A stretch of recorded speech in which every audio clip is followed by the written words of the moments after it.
Ela lembra Tim da ideia que ele teve antes de construir um barco para que possam deixar a ilha algum dia. Curiosa, pergunta que tipo de barco ele pretende fazer.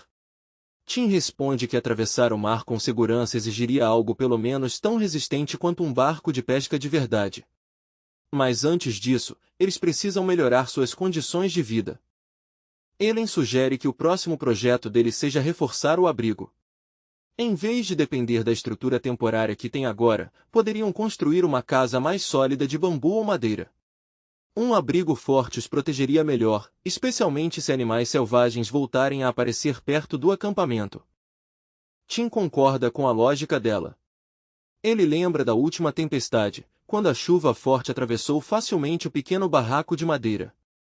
Viver em uma estrutura tão frágil claramente não é seguro a longo prazo, então procurar uma solução melhor faz todo sentido. Com a decisão tomada, Tim começa a procurar um novo local para o acampamento. Eles já garantiram uma fonte estável de comida e organizaram suas tarefas diárias. Agora parece o momento ideal para se mudar para um lugar mais seguro e confortável. Durante 4 dias seguidos, ele explora as áreas ao redor em busca do lugar perfeito. Apesar de andar bastante, nenhum dos locais que encontra parece adequado o suficiente para se tornar o acampamento permanente. Na manhã do 5º dia, Tim finalmente chega a uma grande clareira iluminada pelo sol. O lugar parece diferente dos outros que ele viu antes, e ele começa a pensar que talvez finalmente tenha encontrado o local ideal para o novo acampamento. Observando melhor o lugar, ele percebe várias vantagens. A clareira fica separada da floresta densa, oferecendo uma visão aberta ao redor. Além disso, o espaço é amplo o suficiente para construir estruturas e organizar suprimentos, o que torna o local bastante promissor. Enquanto examina o ambiente com mais atenção, Tim percebe uma grande formação rochosa ali perto. Dentro da rocha existe uma caverna considerável, e a entrada escura chama imediatamente sua atenção. Mas a descoberta também o deixa cauteloso. Uma caverna desse tamanho pode facilmente ser o lar de algum animal selvagem. Antes de pensar em usá-la como abrigo, ele decide que precisa ter certeza de que ela está vazia e segura. Para testar, ele dispara cuidadosamente uma flecha em direção à entrada da caverna. A flecha entra e acerta a parede de pedra com um som seco que ecoa lá dentro. Como nenhuma criatura sai correndo em resposta, Tim começa a pensar que talvez a caverna esteja realmente vazia. Ele começa a imaginar como aquela caverna poderia ser útil como abrigo. Parece grande o suficiente para morar confortavelmente, e se o interior permanecer seco durante a chuva, poderia funcionar como uma casa natural. Justo quando ele pensa nisso, um barulho forte de algo sendo esmagado interrompe seus pensamentos. Ao olhar para o chão perto dos seus pés, Tim percebe algo perturbador. Espalhados pelo chão estão vários ossos de diferentes animais. A cena deixa claro que aquela caverna já pertence a um predador, e pelo tamanho dos ossos, deve ser um bem grande. Exatamente nesse momento, ele sente uma rajada de ar atrás de si. Seus instintos entram em ação e ele salta para o lado rapidamente, escapando por pouco de um golpe poderoso que poderia ter sido fatal. Um enorme urso balança sua pata pesada em direção à cabeça dele. O ataque é incrivelmente rápido e forte. Tim reage imediatamente, desviando do golpe e ativando uma habilidade especial chamada Cheetah Speed, que aumenta drasticamente sua velocidade. Com essa explosão de velocidade, ele consegue recuar vários metros em apenas um instante. Só então consegue observar melhor a criatura e percebe que a caverna é o lar de um panda gigante. O enorme animal corre atrás dele tentando diminuir a distância. No entanto, a velocidade aumentada de Tim permite que ele se mantenha sempre um pouco fora do alcance, ficando por pouco à frente do predador furioso.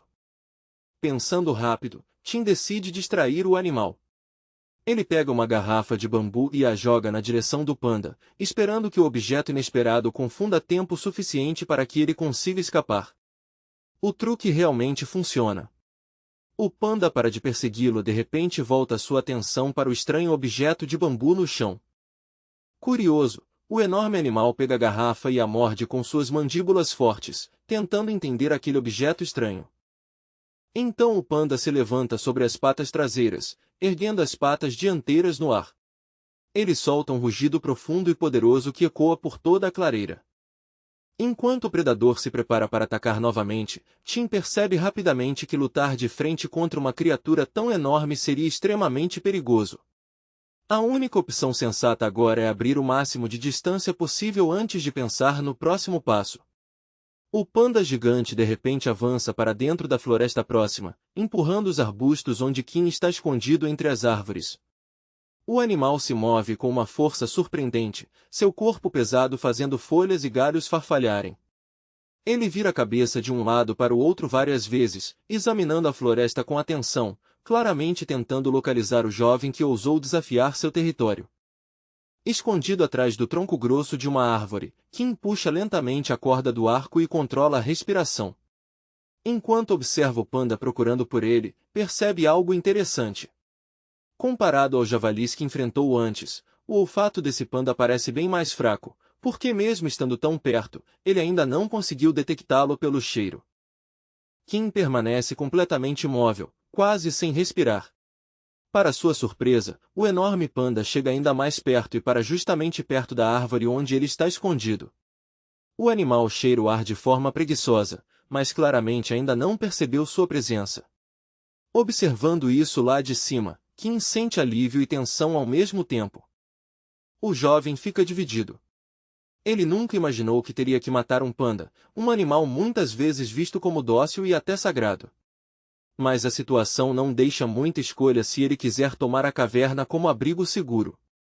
Respirando fundo, ele pede desculpas silenciosamente ao animal em seu coração antes de soltar a flecha, esperando que um único disparo resolva tudo rapidamente. A flecha voa em linha reta e atinge o panda nas costas. Porém, em vez de cair, o animal mal reage. Sua pele incrivelmente grossa e o pelo denso absorvem quase todo o impacto, deixando a flecha presa sem causar dano real. Percebendo na hora que flechas de madeira não vão parar um animal tão poderoso, Kim muda de plano. Sem hesitar, ele salta da árvore e ativa sua habilidade Cheetah Speed. Em um piscar de olhos, dispara para longe do panda, criando distância enquanto observa como a fera tenta alcançá-lo. Dessa vez Kim usa uma arma mais forte, uma flecha com ponta de pedra feita para perfurar alvos mais resistentes. Ele puxa o arco com cuidado e dispara. A flecha voa e acerta o panda na cabeça. O animal imediatamente se levanta sobre as patas traseiras e solta um rugido ensurdecedor, claramente furioso e com dor. Mesmo acertando um golpe bem mais forte, a flecha com ponta de pedra ainda não causa um dano sério. Em vez de enfraquecer o panda, o ataque só o deixa ainda mais furioso. Os olhos da criatura queimam de raiva enquanto ela se prepara para revidar. Em poucos segundos o panda localiza a posição de Kim. Com uma velocidade surpreendente para um animal tão grande, ele avança e começa a atacar com suas enormes patas, cada golpe forte o suficiente para quebrar ossos se acertar. Enquanto desvia dos ataques brutais, Kim agradece silenciosamente ao sistema misterioso que lhe concedeu a habilidade Cheetah Speed. Ele sabe muito bem que, sem essa habilidade, até um único golpe do panda provavelmente partiria seu corpo ao meio. Com o tempo, o efeito da habilidade Cheetah Speed desaparece, obrigando Kim a recuar de volta para o acampamento. Quando ele explica a situação, ele sugere que talvez seja melhor deixar a caverna de lado e procurar outro lugar para viver. Afinal, pandas são considerados tesouros nacionais, e esse claramente é muito difícil de derrotar. Kim escuta com atenção, mas revela suas dúvidas. O panda que ele encontrou parecia muito diferente dos pandas normais que as pessoas conhecem. O tamanho, o comportamento e a força eram estranhos, o que faz ele suspeitar que talvez não seja um panda comum. Tentando acalmar ele, Kim garante que não vai agir de forma imprudente. Ele promete que só vai agir quando tiver confiança no resultado. E mesmo que algo dê errado, sempre pode usar sua habilidade de velocidade para escapar do panda. Kim então pensa em um novo plano. Ele decide criar pontas de flecha de metal usando o ferro da fivela do seu cinto. Como o material é limitado, ele só conseguirá fazer 2 flechas. Para evitar perdê-las depois de disparar, ele pretende amarrar uma corda em cada uma para puxá-las de volta. Mas derreter ferro não é fácil. Normalmente o ferro começa a derreter perto de 1500 graus Celsius. Infelizmente, um fogo comum de madeira chega apenas a cerca de 700 graus, o que significa que é impossível derreter ferro usando apenas uma fogueira simples. Para resolver isso, Kim decide construir uma bomba de ar que empurre ar continuamente para dentro da fornalha. Ao alimentar o fogo com mais oxigênio, as chamas ficam mais fortes e a temperatura sobe o suficiente para derreter o metal. O princípio básico de uma bomba de ar é bem simples. Ela funciona puxando ar repetidamente e depois empurrando esse ar sob pressão, forçando mais oxigênio para dentro do fogo e intensificando a combustão. O dispositivo que Kim planeja construir funciona de forma parecida com uma grande seriga. Ao bombear ar diretamente para a fornalha enquanto o fogo está aceso, ele aumenta bastante a eficiência das chamas e eleva a temperatura dentro do forno. Depois de passar um tempo reunindo materiais, Kim finalmente consegue montar um soprador simples usando argila e pedaços de bambu. Embora o design seja básico, ele deve ser forte o suficiente para fornecer o fluxo de ar necessário para derreter o metal. O mecanismo em si é bem simples. Ele consiste em uma estrutura externa básica e um eixo giratório com várias lâminas. Mesmo parecendo primitivo, o projeto é eficiente e não exige ferramentas complexas nem materiais raros. Enquanto Kim se concentra em montar e ajustar o soprador, Ellen assume outra tarefa importante. Ela começa a moldar pequenos moldes de argila que serão usados depois para formar as pontas de flecha quando o ferro derreter. Enquanto trabalha com a argila, Ellen às vezes olha para Kim tirando a fivela metálica do cinto. Ela não consegue evitar pensar que, se ele continuar transformando as coisas deles em ferramentas, talvez logo fiquem com quase nenhuma roupa para vestir. Ao ouvir o comentário dela, Kim ri e diz em tom de brincadeira que ela está se preocupando demais. Ele também brinca dizendo que ela deve pensar alto demais de si mesma se acredita que ele sacrificaria todas as roupas dele só para fazer equipamentos. Logo tudo está pronto para o processo de fundição. Os dois acendem a grande fornalha de argila que construíram, alimentando o fogo com madeira enquanto se preparam para derreter o ferro e fabricar as pontas de flecha. Eles se revezam girando a manivela que move o soprador improvisado. Depois de trabalhar por muito tempo, Ellen finalmente geme de cansaço e diz que não tem mais forças para continuar girando o mecanismo. Kim rapidamente a incentiva a aguentar só mais um pouco. Ele explica que a temperatura dentro da fornalha finalmente chegou ao nível necessário e o ferro já começou a amolecer. Se pararem agora, todo o esforço será desperdiçado. Mas Ellen realmente chegou ao limite. Com um suspiro cansado, ela solta a manivela e cai no chão, completamente esgotada pelo esforço. Enquanto isso, Kim observa cuidadosamente os moldes de argila que Ellen preparou antes.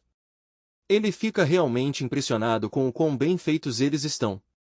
As formas são detalhadas e simétricas, muito melhores do que ele esperava. Usando apenas uma pequena faca e as mãos, Ellen conseguiu esculpir moldes perfeitamente equilibrados. Kim olha admirado e brinca dizendo que, a partir de agora, talvez precise confiar mais no talento artesanal dela. Finalmente, as pontas de flecha de metal são formadas com sucesso dentro dos moldes. Com a fundição concluída, só resta um último passo, afiar cuidadosamente as pontas até que se tornem armas realmente letais. Depois de examinar as pontas de flecha prontas, Kim sorri satisfeito. Ele diz a Ellen que o resultado ficou excelente e promete que naquela noite vai preparar um jantar especial para agradecer todo o esforço dela. Nesse momento, o sistema aparece de repente com uma notificação. Ele informa que Kim ganhou 1000 pontos por fabricar com sucesso pontas de flecha de metal, o que imediatamente melhora seu humor. Enquanto continua afiando as pontas, Kim escorrega sem querer e corta levemente o dedo. Olhando para a lâmina afiada, ele concorda consigo mesmo que as pontas agora estão mais do que afiadas o suficiente para a batalha. Mesmo assim, Kim não consegue evitar um pouco de frustração. Ele só tinha um ferro suficiente para fazer 2 flechas. Se tivesse uma dúzia de flechas de metal e combinasse isso com sua habilidade de velocidade, ele tem certeza de que poderia derrotar o panda gigante sem muita dificuldade. Logo o sistema envia outra notificação de recompensa. Por construir o relógio de sol e produzir sal antes, Kim recebe mais 4.700 pontos, aumentando bastante o saldo dele. Ao ver seus pontos aumentarem, Kim começa a pensar em comprar algo na loja virtual do sistema. Depois de olhar algumas opções, ele decide que o pacote Wild Animal Enciclopedia pode ser extremamente útil. Nesse momento surge outra oferta especial. O sistema sugere comprar a enciclopédia junto com o Wild Animal Training Pack por um preço com desconto de 4.500 pontos. Depois de pensar por apenas um instante, Kim decide que a oferta é boa demais para ignorar. Ele aceita imediatamente, e as informações começam a ser transferidas direto para sua mente. Curioso com o que acabou de comprar, Kim começa a revisar o conteúdo do Wild Animal Training Pack, especialmente os materiais extras que vieram com ele. Os dados contêm descrições de várias técnicas de combate criadas para lidar com animais perigosos. Segundo o sistema, dominar essas técnicas permitiria derrotar feras selvagens e dominar o mundo natural. A primeira demonstração começa com um canguru especializado em combate corpo a corpo.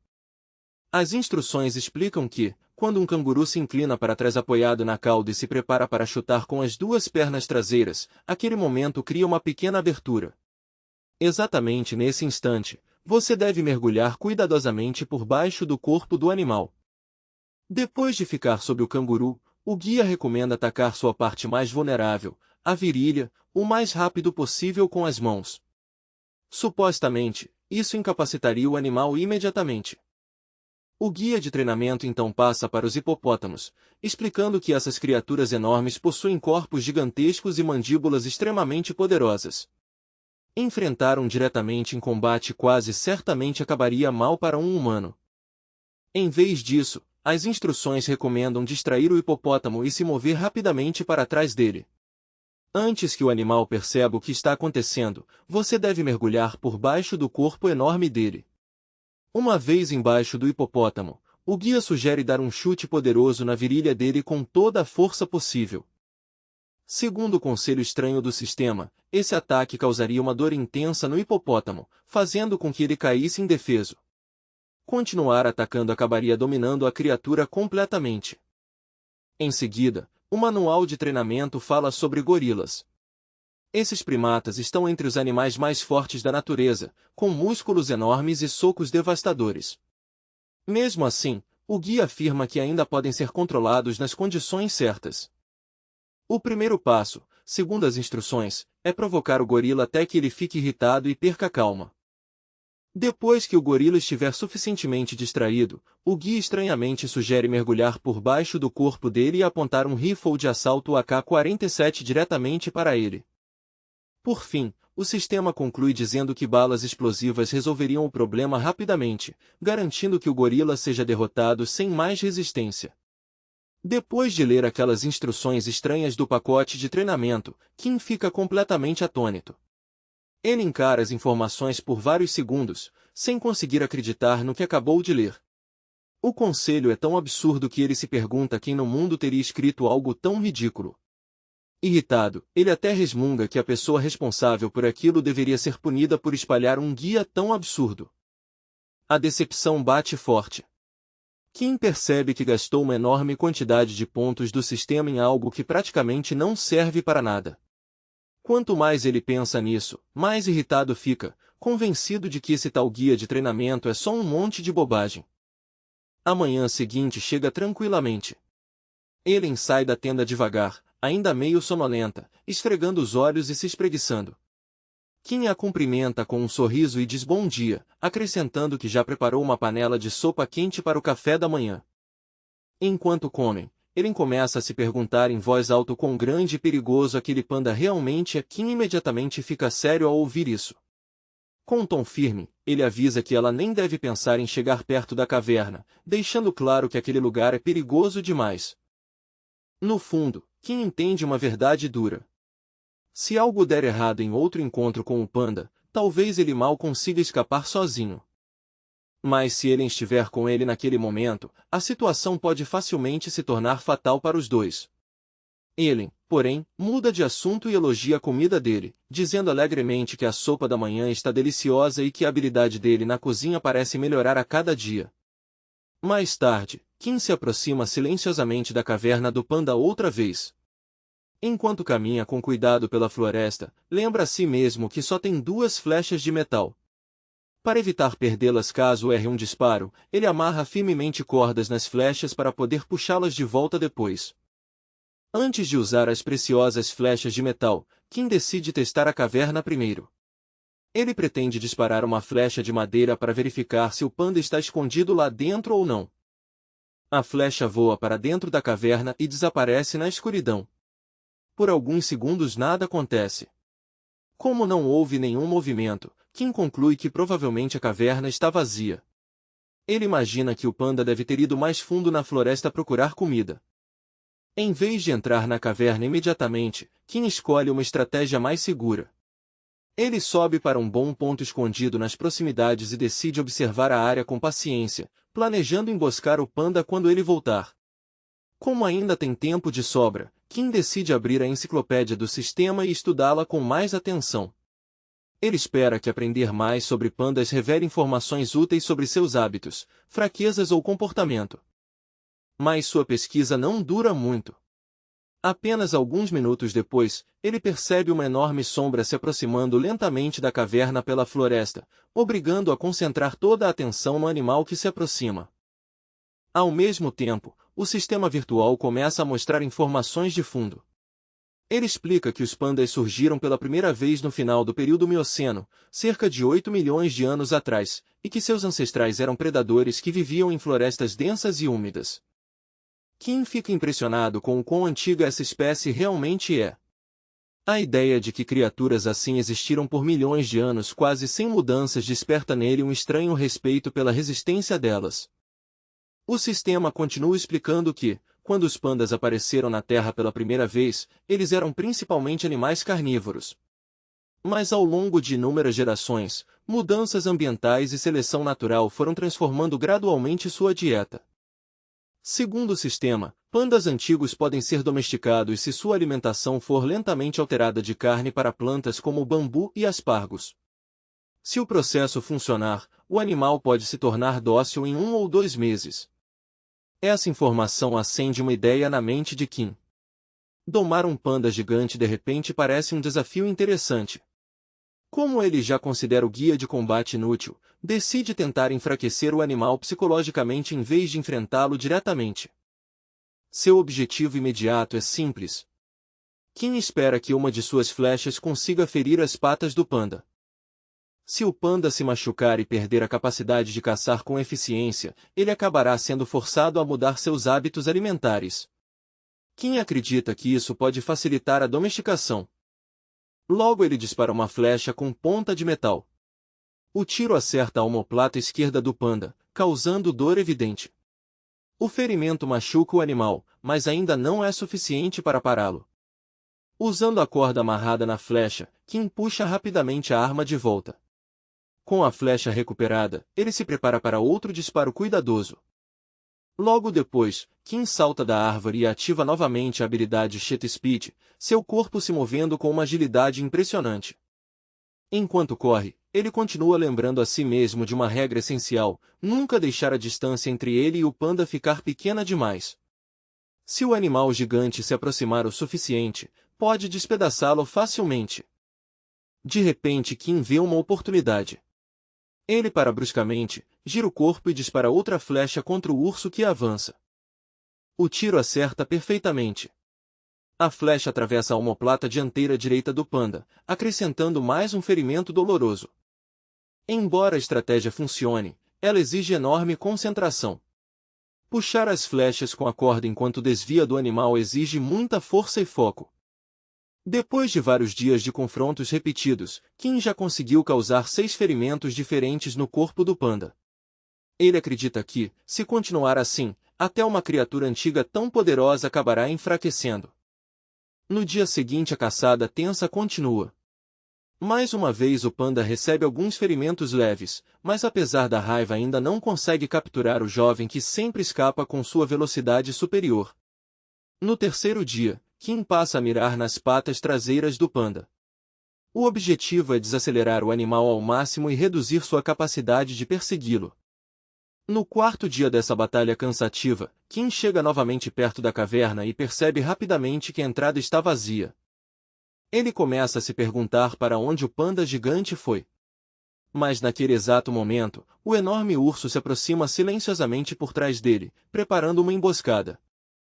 Só no último segundo Kim percebe o movimento atrás dele. Ele ativa instantaneamente a habilidade Jet Speed e escapa por pouco, salvando a própria vida por questão de segundos. O encontro o impressiona profundamente. Kim percebe que esse predador antigo não é apenas poderoso, mas também inteligente o suficiente para armar emboscadas. Depois de ganhar distância novamente, Kim levanta rapidamente o arco e dispara outra flecha contra o urso que avança, tentando desacelerá-lo. Para sua surpresa, o panda parece ter entendido o perigo das flechas. A criatura começa a agir com mais cautela, tentando desviar ou reagir aos ataques. No meio da confusão, Kim percebe frustrado que uma de suas preciosas flechas de metal se perdeu. Com apenas uma restante, ele decide encerrar a luta daquele dia. Mais tarde, enquanto caminha pela floresta sob uma chuva forte, Kim continua pensando na situação. Com apenas uma flecha restante, ele sabe que, se o panda conseguir quebrá-la, ficará sem nenhuma arma confiável. De repente, algo chama sua atenção, um pequeno sapo azul sentado calmamente sobre uma grande folha sob a chuva. A criatura estranha desperta imediatamente sua curiosidade. O sistema rapidamente fornece a informação, identificando o animal como um Blue Poison Dart Frog. Sua pele azul brilhante produz uma toxina poderosa que afasta predadores e pode até paralisar outras criaturas. Nesse momento Kim percebe que talvez tenha encontrado uma nova solução. Se usar o veneno do sapo com cuidado, talvez consiga paralisar o panda sem matá-lo. O desafio será descobrir a dose correta. Ele também finalmente entende por que antes havia visto pequenos girinos dentro de folhas. Os sapos colocam seus ovos ali de propósito para protegê-los de predadores. Pegando uma flecha de madeira, Kim golpeia cuidadosamente o sapo e o prende na ponta da flecha. Ele pretende extrair e usar a substância venenosa da pequena criatura. De acordo com o pacote de conhecimento, tribos indígenas costumavam usar toxinas desses sapos para criar flechas envenenadas capazes de matar até animais grandes. Mas Kim não tem intenção de matar o panda. Ele percebe rapidamente que o veneno de apenas um sapo não será suficiente, então começa a examinar as folhas ao redor em busca de mais. Olhando para o céu escuro, Kim percebe que a chuva está ficando mais forte. Preocupado com Ellen sozinha no acampamento, decide que é melhor voltar por enquanto. Quando finalmente chega à tenda, ele encontra Ellen sentada lá dentro. À primeira vista, algo na expressão dela parece estranho. Preocupado, Kim pergunta rapidamente se ela está se sentindo doente. Em vez de responder, Ellen de repente o abraça com força e diz que está muito aliviada por ele ter voltado em segurança. Kim entende imediatamente o medo dela. Desde o último perigo, Ellen claramente tem medo de ficar sozinha nessa ilha isolada. Sentindo-se culpado, Kim pede desculpas com gentileza por tê-la feito se preocupar tanto. Ele a tranquiliza dizendo que, no fim, tudo vai dar certo. Ellen balança a cabeça e explica que não está com medo por si mesma. O que realmente a preocupa é Kim. Ela tem medo de que algo terrível aconteça com ele enquanto enfrenta tantos perigos sozinho. Ellen encara o sapo azul brilhante que Kim amarrou cuidadosamente na ponta de uma flecha de madeira. A cor intensa da criatura chama atenção imediatamente, mas também a deixa inquieta. Com curiosidade e um pouco de preocupação na voz, ela pergunta a Kim o que exatamente ele pretende fazer com um animal tão estranho e aparentemente perigoso. Kim explica com calma que aquele animal é chamado de Blue Poison Dart Frog, uma das criaturas mais venenosas da natureza. Ele conta que quanto mais brilhante for a cor da pele do sapo, mais poderoso é o veneno que ele produz. A cor chamativa não é apenas bonita, na verdade é um aviso para predadores ficarem bem longe. Ele continua dizendo que pretende extrair o veneno do sapo e usá-lo como arma contra o panda gigante. O animal se tornou uma ameaça séria para os dois, e Kim acredita que o veneno pode ser a única forma segura de enfraquecê-lo sem precisar entrar em um confronto direto. Bem cedo na manhã seguinte, Kim acende um fogo constante perto do acampamento. Segurando com cuidado a flecha com o sapo preso, ele começa a secar lentamente o pequeno animal sob o calor. O objetivo é fazer com que as substâncias tóxicas saiam do corpo do sapo para serem usadas depois. Mesmo admitindo para si mesmo que não tem certeza absoluta de que esse método vai funcionar, Kim acredita que vale a pena tentar. Na cabeça dele, experimentar com veneno ainda é muito mais seguro do que arriscar sua última flecha preciosa em uma luta imprudente contra o panda gigante. Depois de um tempo, pequenas bolhas começam a aparecer na pele do sapo conforme o calor aumenta. Ellen fica alarmada, mas Kim explica calmamente que aquelas bolhas são apenas água evaporando do corpo do animal. Ele diz que precisam esperar com paciência até que o verdadeiro veneno se concentre. Com o tempo, o corpo do sapo fica escuro, quase completamente preto, e um cheiro forte e desagradável começa a se espalhar no ar. Ellen torce o nariz por causa do odor. Kim concorda e explica que essa mudança provavelmente significa que o veneno sob a pele do sapo já está bem concentrado. Com movimentos cuidadosos, Kim começa a espalhar o veneno extraído nas pontas das flechas. Ele acredita que essa quantidade deve ser suficiente, principalmente porque o panda já está ferido. Até uma dose relativamente pequena de veneno pode ser suficiente para virar o jogo.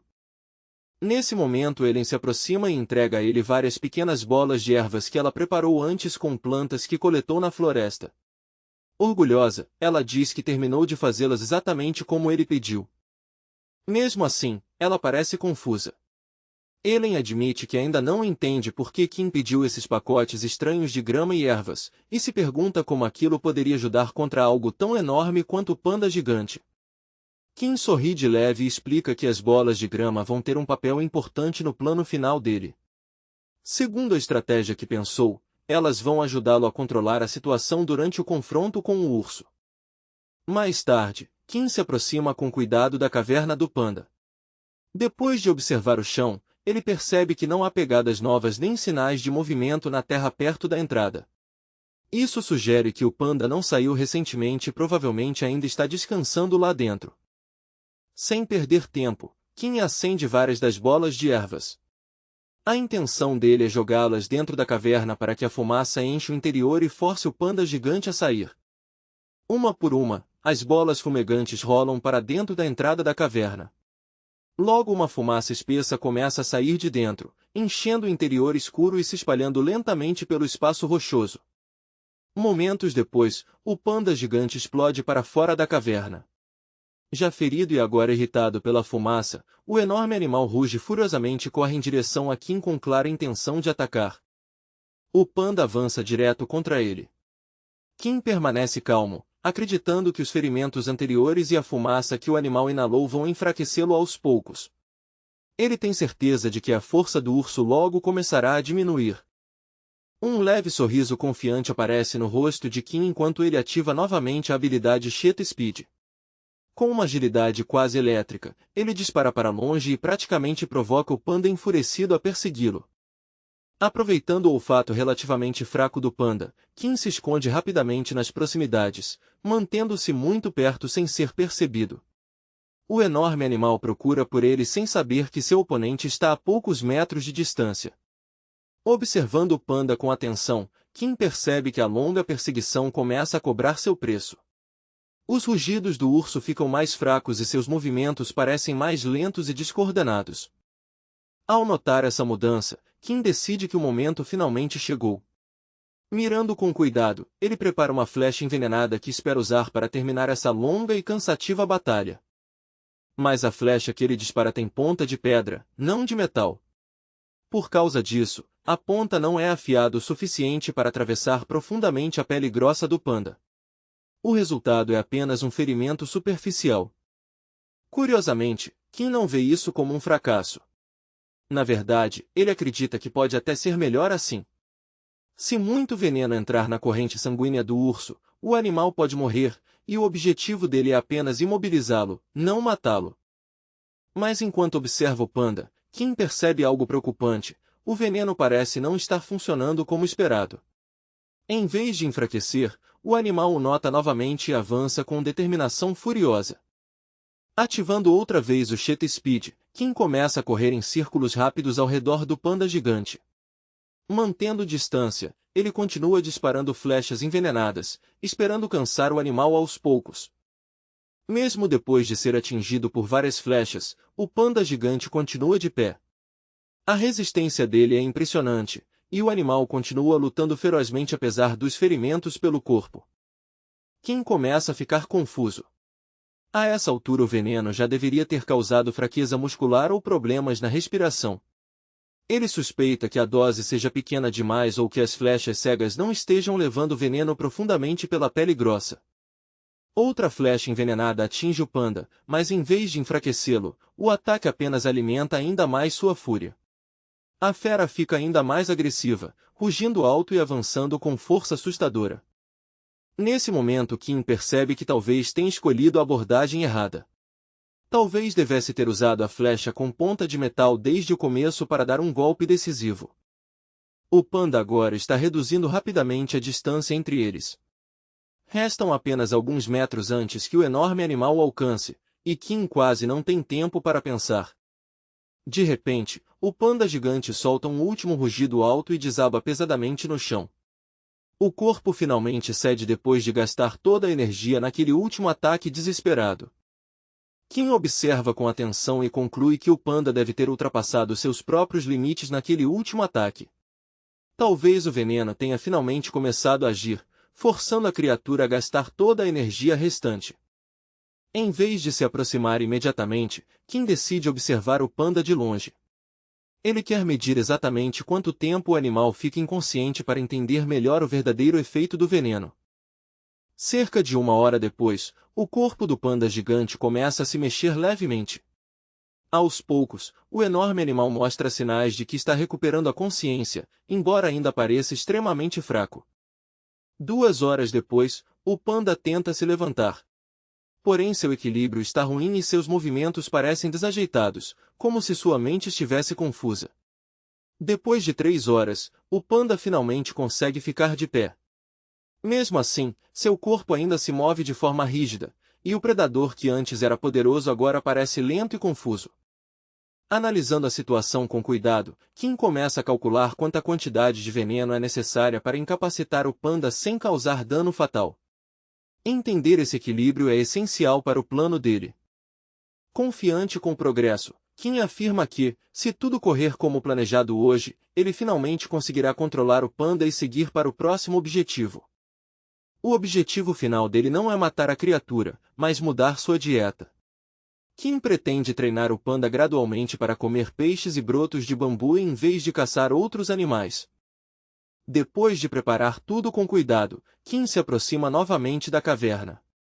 Ele sabe que outro confronto pode acontecer a qualquer momento e se prepara mentalmente. Ao chegar perto da entrada, ele percebe algo estranho. O panda gigante está deitado bem na boca da caverna em uma posição estranha, como se tivesse caído ali. Kim logo entende o que aconteceu. O animal exausto provavelmente tentou rastejar de volta para o abrigo, mas ficou sem forças poucos metros antes de conseguir entrar. Aproveitando o momento, Kim prepara um pequeno truque. Ele coloca brotos frescos de bambu dentro de alguns peixes, pensando que até pandas antigos provavelmente já gostavam de bambu. Ele joga um dos peixes recheados de bambu em direção ao panda e grita alto, quase como se estivesse dando uma ordem, dizendo para o urso acordar e comer. O peixe bate no corpo do panda e o acorda. Assustado, o enorme animal salta para cima e começa a rosnar irritado, claramente incomodado. Kim percebe algo animador, o panda ainda não o ataca imediatamente. Isso indica que o veneno ainda está afetando sua força e reflexos. Logo o panda percebe o peixe no chão. A atenção dele muda completamente de Kim para a comida inesperada. O animal faminto pega rapidamente o peixe e começa a devorá-lo com voracidade. Ele come com evidente satisfação, como se a comida tivesse distraído completamente sua raiva. Observando com atenção, Kim pensa consigo mesmo que, embora o panda pareça lento ou desajeitado, na verdade é uma criatura incrivelmente poderosa. Se conseguir domesticá-lo, um animal assim pode ajudar muito na sobrevivência deles na ilha. Para reforçar a ideia, Kim levanta um punhado de peixes frescos nas mãos e mostra claramente para o panda. A visão da comida chama imediatamente a atenção do animal e desperta seu apetite novamente. Incapaz de resistir à tentação, o panda se aproxima da comida e começa a devorar os peixes um após o outro. Enquanto come, o comportamento agressivo vai desaparecendo pouco a pouco, sendo substituído apenas por fome e curiosidade. Depois de comer vários peixes, o panda gigante finalmente parece satisfeito. A expressão feroz dele suaviza, e a tensão no corpo vai desaparecendo aos poucos. Ao ver essa mudança, Kim começa a pensar em que nome dar ao animal. Se o panda realmente virar seu companheiro um dia, ele vai precisar de um nome de verdade, algo que combine com sua presença enorme, mas estranhamente gentil. Escolher um apelido para um animal acaba sendo surpreendentemente difícil. Kim percebe que, mesmo que os animais não entendam o significado de um nome, eles ainda conseguem reconhecê-lo com repetição. Se ele falar o mesmo nome vezes suficientes, o panda vai acabar respondendo sempre que ouvir. Enquanto isso, o panda parece totalmente relaxado depois da refeição. Com a barriga cheia, ele se vira de barriga para cima e se estica confortavelmente. Em poucos instantes, a enorme criatura fecha os olhos e adormece profundamente ali mesmo no chão. O comportamento calmo do urso surpreende Kim bastante. Ele esperava agressividade, não essa demonstração preguiçosa de confiança. Meio brincando, ele murmura o apelido Bumbug para o urso. Depois de repetir algumas vezes, de repente decide que esse nome estranho combina perfeitamente. Em chinês, ele acha que vai soar como Amp, e o nome acaba pegando. Mais tarde naquela noite, os dois jovens sobreviventes sentam ao lado da fogueira crepitante, aproveitando uma panela de sopa quente que prepararam juntos. Ellen sorri de leve e pergunta a Kim como estão indo as coisas com o panda gigante que ele está tentando domesticar com tanto esforço. Kim pensa com cuidado antes de responder. Pelo comportamento atual do panda, ele estima que domesticar completamente Amp pode levar cerca de 2 meses. Mesmo assim, ele diz que está disposto a passar esse tempo trabalhando com paciência até conseguir. Ellen inclina a cabeça e ri baixinho, dizendo que o novo nome do panda soa bem estranho. Curiosa, ela pergunta a Kim quantas semanas pode levar até o animal começar de fato a reconhecer e responder ao apelido. Ela também parece não saber muito bem como reagir a tudo isso. Parte dela se pergunta se Kim espera que ela o elogie por esse plano ousado, mas sinceramente ela não sabe se deve ficar impressionada, achar graça ou simplesmente ficar confusa. Kim pede gentilmente que ela tenha um pouco mais de paciência. Ele explica que o panda ainda precisa de tempo para se acostumar com a presença humana. Quando o animal estiver mais tranquilo, ele promete apresentar ele ao Amp de forma adequada. Enquanto fala, Kim de repente percebe algo estranho. Ellen nem tocou na comida, e o rosto dela parece pálido e desconfortável. Ela fica sentada em silêncio com as 2 mãos pressionadas contra o estômago e evita responder às perguntas preocupadas dele. Depois de pensar um momento, Kim faz um palpite meio constrangedor. Com cuidado, ele pergunta a Ellen se ela pode estar começando o ciclo mensal e se é por isso que está se sentindo mal. Ellen imediatamente fica irritada com a pergunta. Em um tom seco, ela diz que isso não é da conta dele, mas a reação praticamente confirma que o palpite estava certo. Claramente envergonhada e frustrada, Ellen levanta a voz e manda Kim parar de falar sobre isso imediatamente. A irritação dela mostra que o assunto a deixa extremamente desconfortável. Na verdade, o humor de Ellen vem piorando ultimamente. Parte disso é porque o corpo dela está se preparando para o ciclo mensal, e outra parte vem do estresse de lidar com esse tipo de coisa enquanto está presa em uma ilha deserta. Embora Kim nunca tenha tido uma namorada antes, ele ainda entende fatos básicos sobre a saúde e os ciclos das mulheres. Por causa desse conhecimento, ele tem uma boa ideia do que Ellen está passando. Tentando ajudar, Kim pergunta quando ela acha que o ciclo vai começar. Ellen suspira e diz que não tem muita certeza, mas pelo que está sentindo, provavelmente vai acontecer muito em breve. Ele lembra que o ciclo menstrual médio costuma durar cerca de 28 dias. Pela contagem aproximada deles, a menstruação de Ellen deveria ter começado 2 dias antes, embora os sintomas só tenham aparecido agora. Kim supõe que o atraso pode ser causado pelo estresse, pela falta de sono ou pelas condições difíceis de vida na ilha. Depois de pensar um pouco, ele sugere que amanhã vai tentar fazer papel. Ellen olha para ele incrédula. Ela nunca imaginou que algo como o papel pudesse ser produzido em condições tão primitivas numa ilha deserta. Kim rapidamente explica que o papel que ele pretende fazer não terá a mesma qualidade do papel industrial moderno. Vai ser mais áspero e menos refinado, mas ainda deve servir para as necessidades práticas deles. Ele continua explicando que o papel foi inventado pela primeira vez durante a dinastia Han na China antiga. Naqueles primeiros tempos, o material era extremamente grosseiro e áspero, às vezes tão ruim que nem dava para escrever direito. Com o tempo, o processo de produção melhorou bastante. No começo, os materiais vegetais precisavam ser separados em fibras, lavados várias vezes e deixados de molho em soluções alcalinas. Depois disso, as fibras brutas eram limpas e moídas até virar uma polpa macia para criar uma mistura uniforme. Na verdade, a maior parte do trabalho era preparar essa polpa. Os trabalhadores deixavam os materiais vegetais de molho na água por longos períodos, até que micro-organismos naturais os quebrassem e transformassem tudo numa massa pastosa. Quando essa polpa se formava, ela era coletada e moída ainda mais até virar fibras finas de papel. Depois a mistura era espalhada em molduras especiais e deixada ao sol para secar, formando folhas finas. Na manhã seguinte, Ellen acorda de repente por causa de um cheiro terrível que se espalha pelo acampamento. O odor é tão forte que imediatamente faz ela sentir náusea. Ela sai rapidamente da barraca e vê Kim por perto segurando uma panela nas mãos. Tapando o nariz, ela pergunta de onde está vindo aquele cheiro horrível e o que exatamente ele está fazendo. Quando Kim explica casualmente que a panela contém urina humana, Ellen fica paralisada de choque. A ideia a surpreende tanto que ela mal consegue acreditar no que acabou de ouvir. Enquanto Ellen termina de construir várias molduras de madeira necessárias para fazer papel, ela admite que nunca ouviu falar de usar urina nesse tipo de processo.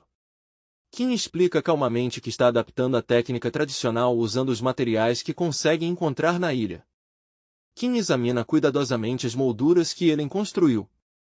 Mais uma vez ele se vê impressionado com as habilidades práticas dela, percebendo que ela é extremamente capaz quando se trata de fabricar ferramentas úteis.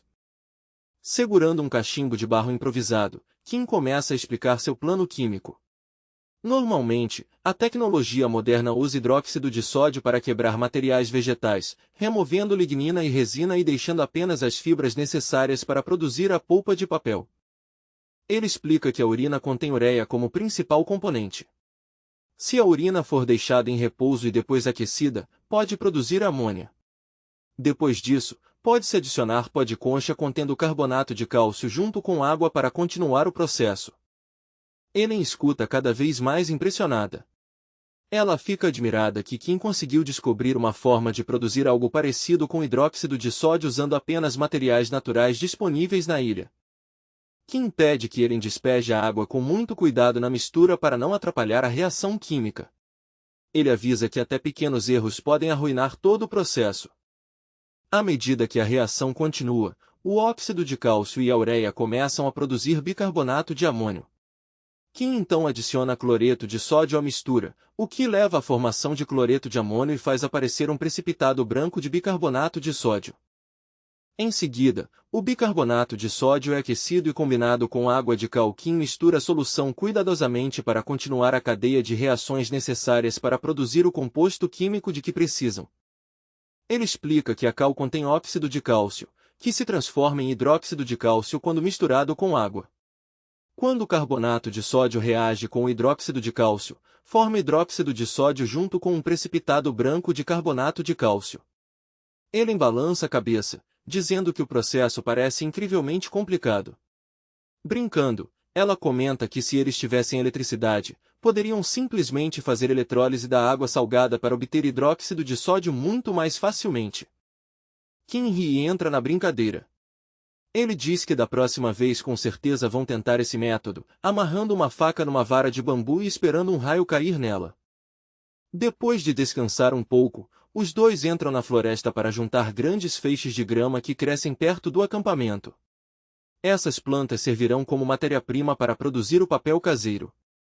Depois que a grama fica várias horas de molho na solução de hidróxido de sódio, a lignina e as paredes celulares começam a se dissolver. O que resta é principalmente celulose pura, o ingrediente essencial para produzir papel. Eles lavam novamente as fibras processadas no rio próximo, enxaguando cuidadosamente qualquer impureza restante. Depois da limpeza, sobra apenas uma massa de celulose clara e macia.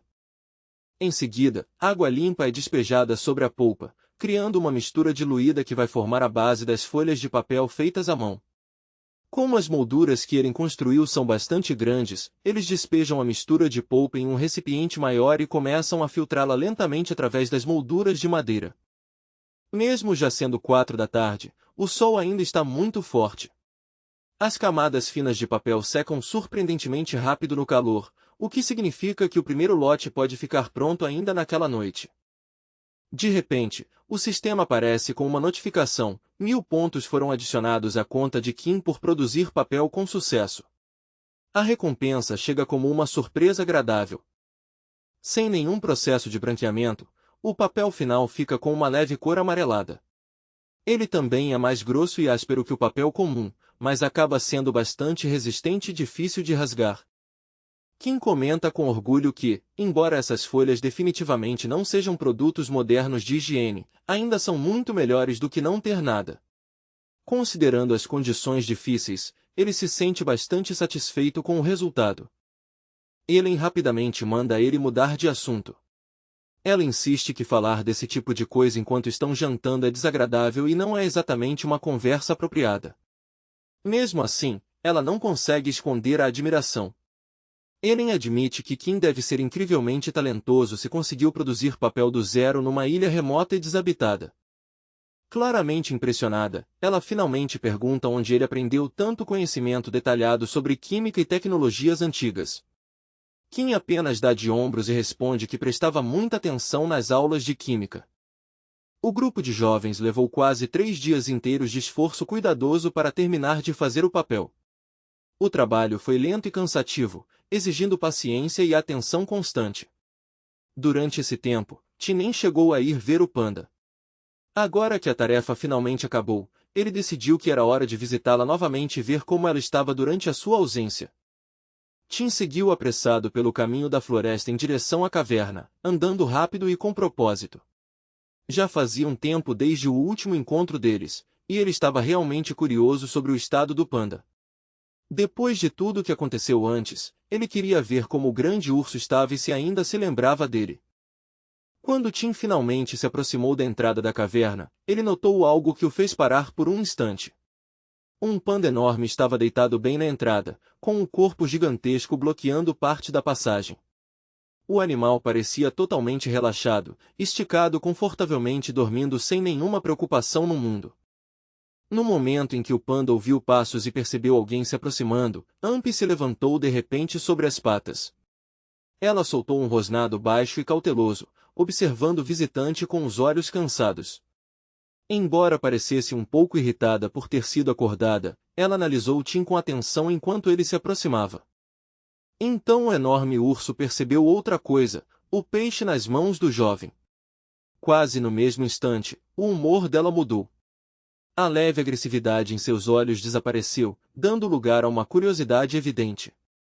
O cheiro da comida pareceu capturar toda a atenção dela. A expressão de Amp rapidamente ficou muito mais amigável. Ela encarou Tim com atenção e até lambeu os lábios, claramente esperando receber o peixe que ele carregava. Tim observou a reação dela em silêncio e pensou que, depois de 3 dias sem comida adequada, o panda devia estar com muita fome. Na cabeça dele, esse também parecia o momento perfeito para começar a ensinar alguns comandos simples. Sem hesitar, Tim lançou um peixe grande em direção a Amp. Apesar do tamanho enorme e da aparência meio desajeitada, o panda reagiu com uma velocidade surpreendente. Com um forte impacto das patas, ela pegou o peixe no ar com habilidade inesperada. Observando aquilo com atenção, o garoto se sentiu otimista com seu plano. Se continuasse usando recompensas de comida assim, ele acreditava que, com esforço constante e paciência, poderia domesticar o urso dentro de 2 meses. Depois de dar o peixe para Amp, Tim explicou calmamente que precisava voltar ao rio para continuar seu trabalho. Antes de ir embora, ele acenou levemente e se despediu do panda, prometendo que voltaria novamente no dia seguinte. Tim caminhou devagar pela margem do rio, pensando nas plantas que poderiam crescer por ali.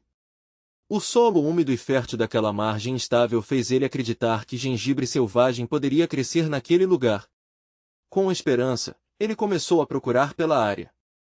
A busca dele não demorou muito antes de a sorte aparecer. Depois de explorar a margem do rio por um tempo e observar bem as plantas ao redor, ele finalmente encontrou exatamente o que procurava. Logo o sistema confirmou a descoberta. A planta foi identificada como gengibre comum, um membro da família do gengibre. Essa planta herbácea perene pode crescer mais de 40 centímetros de altura, e seu rizoma subterrâneo, a parte que chamamos de gengibre, é comestível e muito valioso. Por incontáveis gerações, as pessoas valorizam o gengibre por suas fortes propriedades medicinais. A raiz ajuda a reduzir o cansaço, fortalecer o sistema imunológico e melhorar a saúde geral. Por causa desses benefícios, ela é usada há muito tempo na medicina tradicional e popular para prevenir e tratar diversas doenças. Enquanto isso, Helen permaneceu dentro da barraca e se recusou a sair. Ela claramente estava de péssimo humor, e uma dor intensa no baixo ventre tornava difícil até mesmo se mexer com conforto. O desconforto era tão forte que a deixou pálida e exausta. Preocupado, Tim fez uma pergunta bem direta. Ele quis saber se as menstruações dela sempre eram tão dolorosas, explicando que as garotas da turma dele nunca pareciam sofrer tanto assim. Helen balançou a cabeça fracamente e explicou que essa situação era incomum até para ela. Ela admitiu que nunca tinha sentido uma dor tão intensa antes. O desconforto agora era muito pior do que qualquer coisa que já tinha passado. Então Tim perguntou o que ela normalmente fazia para aliviar a dor em momentos assim. Ele queria saber se ela tinha algum método ou remédio que costumava usar. Helen respondeu que antes costumava colocar uma bolsa térmica quente sobre o estômago. Depois disso, ela bebia uma bebida quente de eggnog adoçada com açúcar de cana, o que normalmente ajudava a aliviar o desconforto. Tim coçou a cabeça e admitiu que não tinha exatamente essas coisas no acampamento. Mesmo assim, disse que ainda podia oferecer algo útil, uma garrafa com água quente e uma xícara de chá de gengibre recém-feito. Helen aceitou com prazer a xícara fumegante de chá de gengibre que ele entregou. Segurando a xícara quente entre as mãos, ela olhou curiosa para ele e perguntou onde ele tinha conseguido encontrar gengibre fresco no meio da natureza. Tim respondeu casualmente que tinha encontrado a planta enquanto voltava para o acampamento e decidiu pegar um pouco. Mas Helen logo percebeu outra coisa: a calça dele estava encharcada e coberta de lama grossa do rio. Naquele momento ela entendeu que ele tinha procurado gengibre especificamente para ela. Helen bebeu o chá de gengibre devagar, sentindo o calor se espalhar pelo corpo. Depois de terminar a xícara, ela percebeu claramente a diferença. A dor forte no abdômen começou a diminuir aos poucos, e finalmente ela sentiu um alívio perceptível. Sentado por perto, Tim explicou que animais selvagens normalmente se recusam a aceitar comida de estranhos. Mas quando ficam com muita fome, os instintos mudam e eles acabam parando de se importar com quem oferece a comida. Ele continuou explicando a estratégia que usou com o panda. Ao limitar a capacidade do animal de vagar livremente, ele basicamente impediu que encontrasse comida com facilidade. Quando o panda ficou faminto o suficiente, ele começou a alimentá-lo com uma mistura de peixe e brotos de bambu em partes iguais. Tim admitiu que esse método de treinamento pode parecer um pouco duro ou até cruel à primeira vista. Mas, na prática, ele se mostrou extremamente eficaz para mudar gradualmente o comportamento do panda. Com o passar do tempo, ele foi ajustando lentamente a mistura que dava ao panda. A quantidade de peixe foi diminuindo pouco a pouco, enquanto a proporção de brotos de bambu aumentava.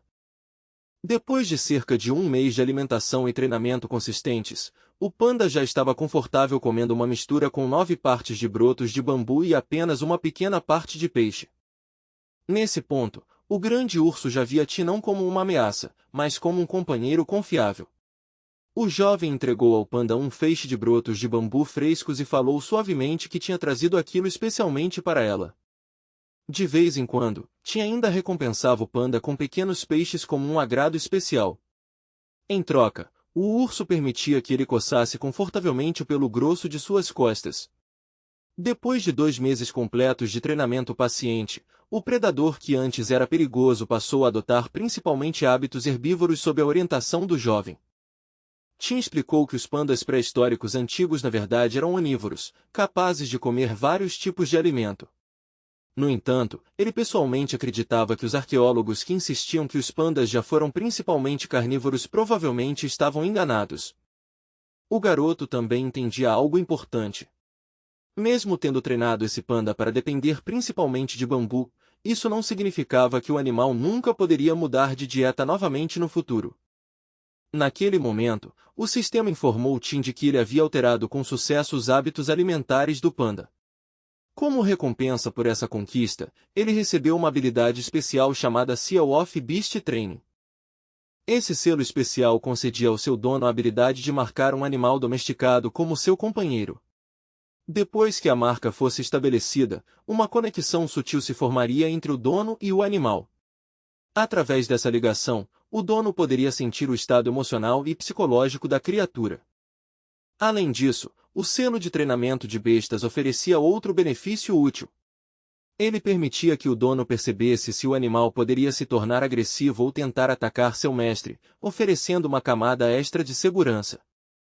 Sem perder tempo, Tim se aproximou imediatamente do panda gigante e decidiu ativar o selo de treinamento de bestas. Ele esperava que isso permitisse criar uma conexão mais profunda com Amp e entender melhor os sentimentos dela.